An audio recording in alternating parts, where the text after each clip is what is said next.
5 वस्तुओं का विक्रय मूल्य 3 वस्तुओं के क्रय मूल्य के बराबर है तो प्रतिशत लाभ या प्रतिशत हानि की गणना करें। इस तरह का प्रश्न जो है वो लाभ हानि का सबसे इजीएस्ट पार्ट कहलाता है, सबसे आसान वाला टाइप है। तो आज इस वीडियो में हम लोग सबसे आसान वाला टाइप देख रहे हैं।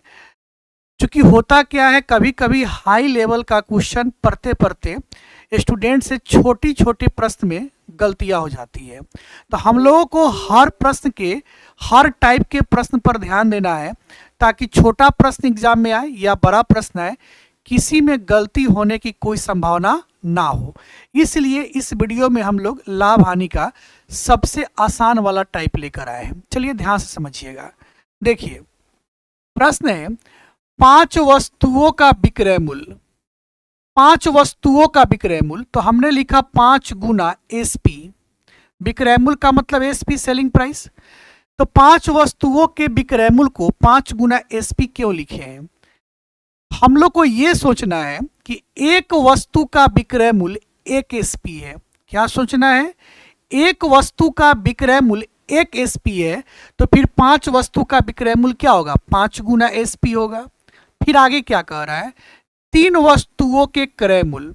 तो 3 वस्तुओं के क्रय मूल्य सोचना कैसे है कि एक वस्तु का क्रय मूल्य अगर 1 सीपी है, सीपी मतलब कॉस्ट प्राइस यानी कि क्रय मूल्य।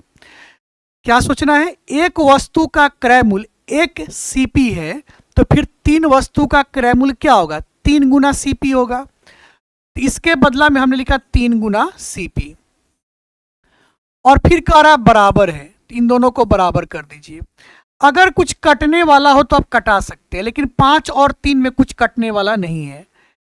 यहां से हम सीपी बटा एसपी लिखेंगे और सीपी के सामने इस एसपी के बगल वाले वैल्यू को लिखेंगे। एसपी के बगल में 5 है तो 5, और एसपी के वैल्यू सीपी के बगल वाले को लिखेंगे। सीपी के बगल में 3 है तो 3।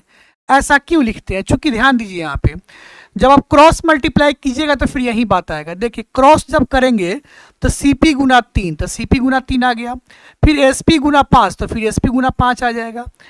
इसलिए हम लोग क्या करते हैं, सीपी के जगह पे एसपी के बगल वाले मान को लिखते हैं और एसपी के जगह पे सीपी के बगल वाले मान को लिखते हैं, ताकि क्रॉस मल्टीप्लाई करेंगे तो फिर वही बात आ जाएगा। क्लियर? अच्छा, ये सीपी का मान है और ये एसपी का मान है। तो आपको ये सोचना है कि सीपी मतलब कॉस्ट प्राइस क्रय मूल्य और एसपी मतलब सेलिंग प्राइस विक्रय मूल्य। यानी 5 रुपया में खरीद कर हमने 3 रुपया में बेचा है। आपको ये सोचना है कि 5 रुपया में खरीद कर अगर हम 3 रुपया में बेचे हैं तो फिर हमको क्या होगा? लॉस होगा। हमको क्या होगा? लॉस। 5 में खरीद कर 3 में बेचेंगे तो लॉस होगा। लॉस कितने का होगा? 2 रुपया का होगा। तो लॉस 2 का हो गया। लॉस हो चाहे प्रॉफिट हो, हमेशा सीपी पे होता है। तो यहाँ पे लॉस 2 हुआ है तो किस पे होगा? सीपी पे। सीपी कितना है? 5। और ये प्रतिशत में निकालना है तो प्रतिशत में लाने के लिए 100 से गुना। आप चाहें तो इसको आसानी से कटा सकते हैं। 5 से कट गया 20 बार में 20 दूना 40%, यानी 40% का लॉस होगा। तो प्रश्न कह रहा था लाभ या हानि ज्ञात करें, प्रतिशत लाभ या हानि। तो इसमें कहीं भी लाभ या हानि ऑप्शन में स्पष्ट नहीं लिखा हुआ है, लेकिन 40% आया है तो 40% तो यही है ना जी। क्योंकि ऑप्शन में यहाँ पर इंडिकेशन नहीं है कि प्रॉफिट 20% की लॉस, 24% प्रॉफिट की लॉस, 40% प्रॉफिट की लॉस, 32% प्रॉफिट की लॉस। लेकिन यहाँ से आपको स्पष्ट पता चल गया है कि लॉस हो रहा है 40%, और 40% एक ही ऑप्शन है, तो आप ऑप्शन सी को मार दीजिए। ठीक है, तो आपका सही उत्तर क्या हो गया? ऑप्शन सी हो गया। एक प्रश्न और देखा जाए। देखिए यहां पे क्या कह रहा है, 15 वस्तुओं का क्रय मूल्य। 15 वस्तुओं के क्रय मूल्य को क्या लिखेंगे? डायरेक्ट लिखेंगे 15 गुना सीपी। ठीक है, और 10 वस्तुओं के विक्रय मूल्य को क्या लिखेंगे? 10 गुना एसपी। क्रय मूल्य है तो सीपी लिखा, विक्रय मूल्य है तो एसपी लिख दिए। कह दिया है बराबर है तो हमने बराबर कह दिया। कुछ कट रहा हो तो कटा लीजिए। 5 से 3 बार में कट गया, 5 से 2 बार में कट गया। अब यहाँ पे हम सीपी बटा एसपी के मान को लिखेंगे। अभी हमने क्या बताया? सीपी के जगह पे एसपी के बगल वाले को लिखेंगे और एसपी के जगह पे सीपी के बगल वाले को लिखेंगे। अब यहां से क्या पता चला, ये तो आपका क्रयमूल है, ये विक्रयमूल है। 2 रुपया में खरीद कर अगर आप 3 रुपया में बेचिएगा तो आपको प्रॉफिट होगा कितने का, 1 का। और प्रॉफिट हमेशा किस पे होगा, सीपी पे। सीपी कितना है, 2। प्रतिशत में लाने के लिए 100 से गुना, ये कट गया 2 से कितना बार में, 50 बार में, यानी 50% का प्रॉफिट होगा। क्या परसेंट का, 50% का प्रॉफिट होगा। और ऑप्शन कौन सा है आपका, डी ऑप्शन है। बताइए समझ में आया कि नहीं आया। हम उम्मीद करते हैं आप इस प्रश्न को भी अच्छे से समझ गए होंगे। तो एक प्रश्न आपके लिए होमवर्क है, यह प्रश्न आपके लिए होमवर्क है, इसका उत्तर आप हमें कमेंट बॉक्स में बताइएगा। थोड़ा सा हिंट भी दे रहे हैं। 36 पुस्तकों का क्रय मूल्य यानी 36 गुना सीपी, 30 पुस्तकों का विक्रय मूल्य यानी 30 गुना एसपी।